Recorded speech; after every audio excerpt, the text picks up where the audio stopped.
खुलुमबाय बेयो बड'लेण्ड इंखं टेलिभिजन दिनै 18 एप्रिल 2022 समबारखालि सानसेनि बरादखौ नोंथांमोननि खाथियाव लाबोदों आं सदानन्द दैमारिया।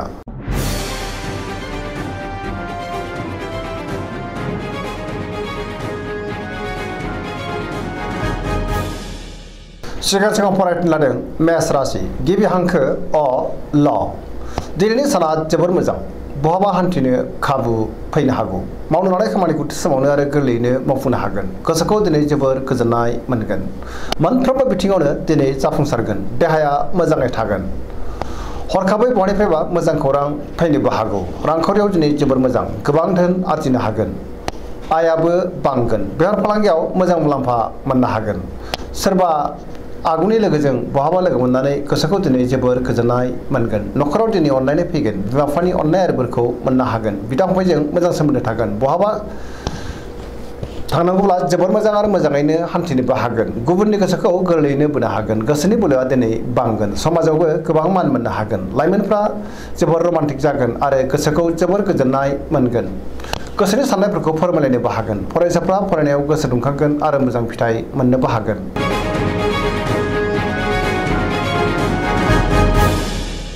वृष राशि गिबि हांखो इ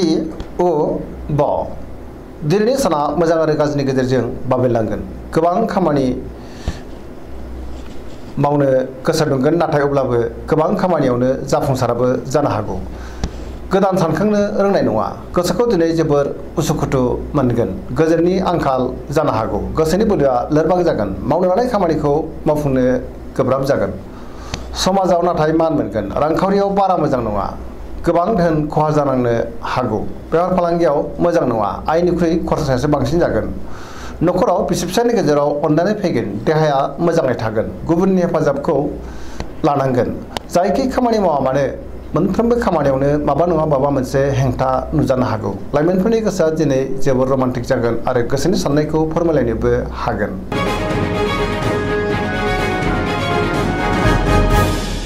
मिथुन राशि गिबि हांखो क स दिनैनि साना जोबोर मोजां गोसोआव बोलो बांगोन गोसोखौ दिनै जोबोर गोजोननाय मोनगोन गोसोआ जोबोर रमान्टिकबो जागोन देहायाबो मोजाङै थागोन रांखावरियाव दिनै जोबोर मोजां गोबां धोन आरजिनो हागोन बेफार फालांगियाव जोबोर मोजां मुलाम्फा मोनगोन न'खराव दिनै अननानै फैगोन समाजावबो गोबां मान मोननो हागोन गोसोनि बोलोआ बांगोन मावनो लानाय खामानिखौ थि समावनो आरो गोरलैयैनो मावफुंनो हागोन सोरबा लोगोनिफ्राय थोजासे हेफाजाब मोनगोन सोरजोंबा बाख्नाय जानोबो हागौ गुबुनजों मोजां सोमोन्दो लाखिनो रोंगोन लाइमोनफोरनि गोसोआ दिनै जोबोर रमान्टिक जागोन आरो गावबा गावनि गोसोनि साननायफोरखौबो फोरमायलायनो हागोन पजिटिभ एनार्जिनि गोहोमबो गोग्लैगोन।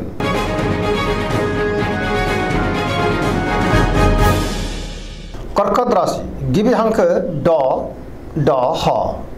दिनैनि साना मोजां आरो गाज्रिनि गेजेरजों बाबेनलांगोन सोरबा लोगोजों थगायजानोबो हागौ गोसोआव जिंगा बांगोन गोसोनि साननायफ्रा देबार नांगोन गोसोआव नेगेटिभ साननाय फैगोन मावनो लानाय खामानिखौ थि समावनो मावफुंनो गोब्राब जागोन रांखावरियाव मोजां नाथाय अब्लाबो खरसाया बांगोन न'खराव दिनै अननानै फैगोन देहाया मोजाङैनो थागोन गोसोखौ अब्लाबो उसुखुथु मोनगोन गुबुननि हेफाजाब लानांगोन न'खराव दिनै अनलायनाय फैगोन समाजावबो मान मोननो हागोन फरायसाफ्रा फरायनायाव गोसो दुंखांगोन आरो मोजां फिथाइ मोननोबो हागोन गुबुननि गोसोखौ बोनो नाथाय गोब्राब जागोन लाइमोनफोरनि गोसोआ दिनै जोबोर आला खाला जानोबो हागौ।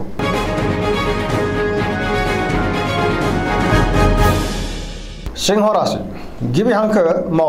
ट दिनैनि साना जोबोर मोजां समाजाव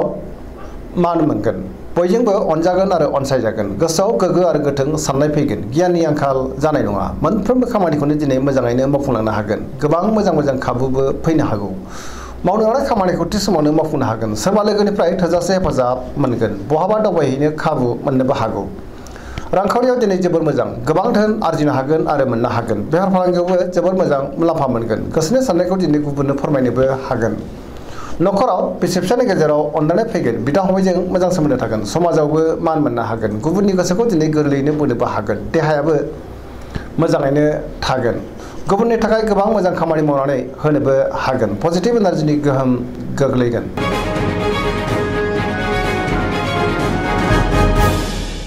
कन्या राशि गिबि हांखो प ट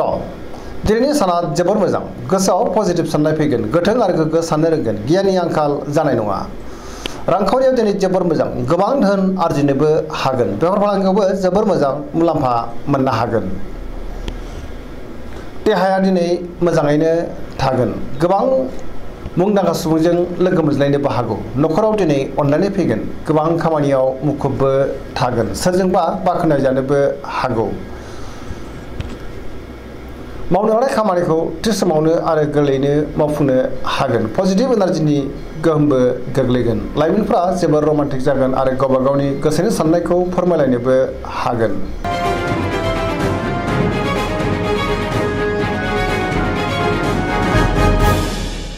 तुला राशि गिबि हांखो र ट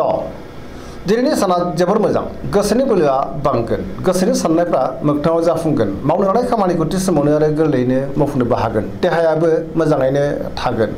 रांखावरियाव दिनै जोबोर मोजां गोबां धोन आरजिनो हागोन आरो मोननोबो हागोन न'खराव बिसि फिसायनि गेजेराव अननानै फैगोन बिदा फंबायजों मोजां सोमोन्दो थागोन समाजावबो दिनै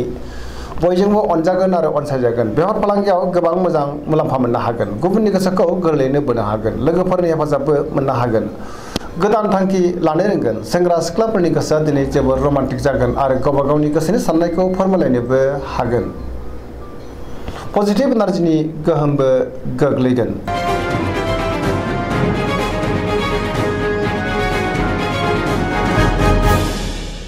वृश्चिक राशि गिबि हांखो न स दिनैनि साना जोबोर मोजां समाजाव लोगो लेवा बांगोन सोरजोंबा बाख्नाय जानोबो हागौ सोरबा लोगोजों मोजां सोमोन्दो लाखिनो रोंगोन आरो बाख्नाय जागोन मावनो हानाय खामानिखौ थि समावनो आरो गोरलैयैनो मावफुंनोबो हागोन गुबुननिफ्राय थोजासे हेफाजाब मोनगोन गोसोनि साननायफ्रा मोगथाङाव जाफुंगोन गोसोनि बोलोआबो दिनै बांगोन समाजावबो दिनै गोबां मान मोननो हागोन न'खराव बयजोंबो अनजागोन आरो अनसायजागोन बिमा बिफानि अननाय आरो बोरखौ मोनगोन रांखावरियाव दिनै जोबोर मोजां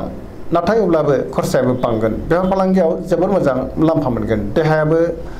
मोजाङैनो थागोन गुबुननि हेफाजाब मोनगोन फरायसाफ्रा फरायनायाव गोसो दुंखांगोन आरो मोजां फिथाइ मोननोबो हागोन लाइमोनफ्रा जोबोर रमान्टिक जागोन आरो गावबा गावनि गोसोनि साननायफोरखौबो फोरमायलायनोबो हागोन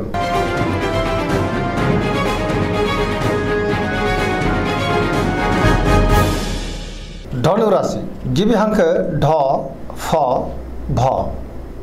दिनैनि साना जोबोर मोजां गोसोआव बोलो बांगोन मावनो हानाय खामानिखौ थि समावनो आरो गोरलैयैनो मावफुंनोबो हागोन गोसोनि साननायफ्रा मोगथाङाव जाफुंगोन रांखावरियाव जोबोर मोजां होनजायो गोबां धोन आरजिनोबो हागोन बेफार फालांगियाव दिनै जोबोर मोजां मुलाम्फा मोनगोन समाजाव मान मोनगोन न'खराव सोरबा आलासि फैनोबो हागौ देहाया दिनै मोजाङैनो थागोन बिदा फंबायजों मोजां सोमोन्दो लाखिनो रोंगोन आरो बिसोरनि हेफाजाबखौ मोननो हागोन बहानिफ्रायबा मोजां खौरां फैगोन लाइमोनफोरनि गोसोआ दिनै जोबोर रमान्टिक जागोन आरो गावबा गावनि गोसोनि साननायफोरखौबो फोरमायलायनोबो हागोन पजिटिभ एनार्जिनि गोहोमबो गोग्लैगोन सरासनस्रायै दिनै साना जोबोर मोजां आरो मोजाङैनो बारग'लांगोन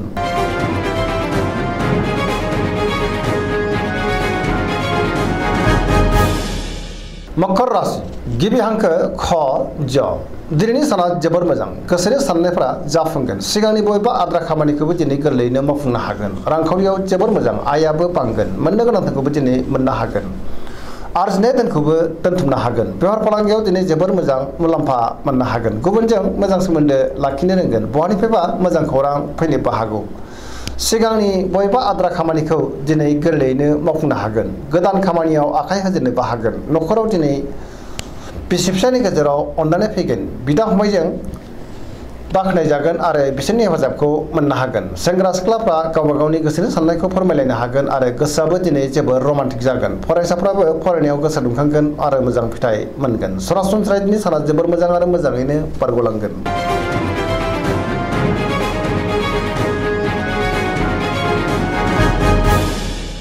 कुंभ राशि गिबि हांखो ग स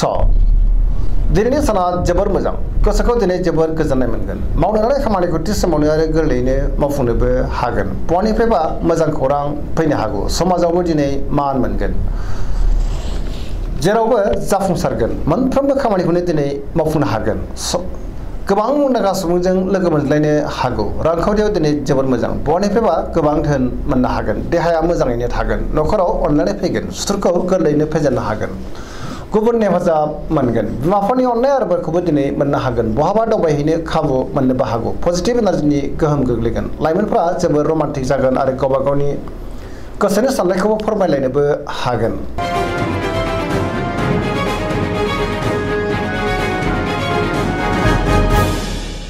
मीन राशि गिबि हांखो ड स दिनैनि साना जोबोर मोजां गोसोआव पजिटिभ साननाय फैगोन गोसोनि बोलोआबो बांगोन गावनि गोसोनि साननायखौ दिनै गुबुननो फोरमायनोबो हागोन देहाया मोजाङै थागोन अब्लाबो नाथाय जानाय लोंनायाव सांग्रां जानांगोन जायखि खामानि मावानो मोनफ्रोमबो खामानिखौनो दिनै मोजाङैनो मावफुंलांनो हागोन रांखावरियाव जोबोर मोजां बेफार फालांगियावबो जोबोर मोजां न'खराव अनलायनाय फैगोन बिदा फंबायजों मोजां सोमोन्दो थागोन गोसोनि बोलोआबो बांगोन सोरजोंबा बाख्नाय जानोबो हागौ लाइमोनफोरनि गोसोआ दिनै जोबोर रमान्टिक जागोन आरो गोसोनि साननायखौ फोरमायलायनो हागोन बहानिफ्रायबा मोजां खौरां फैनोबो हागौ फरायसाफ्रा दिनै फरायनायाव गोसो दुंखांगोन आरो मोजां फिथाइ मोननोबो हागोन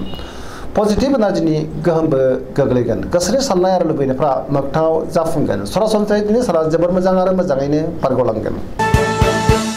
दिनैनि राशि फरायनाया एसेनोसै जोबनायाव बेखौनो खावलायो जाहाथे नोंथांमोना सानफ्रोमबो जोंनि बे बड'लेण्ड इंखं टेलिभिजनखौ नायबाय थायो आरो साबस्क्राइब खालामो लोगोसे लाइक खालामो आरो शेयार खालामो एसेनोसै गोजोन्थों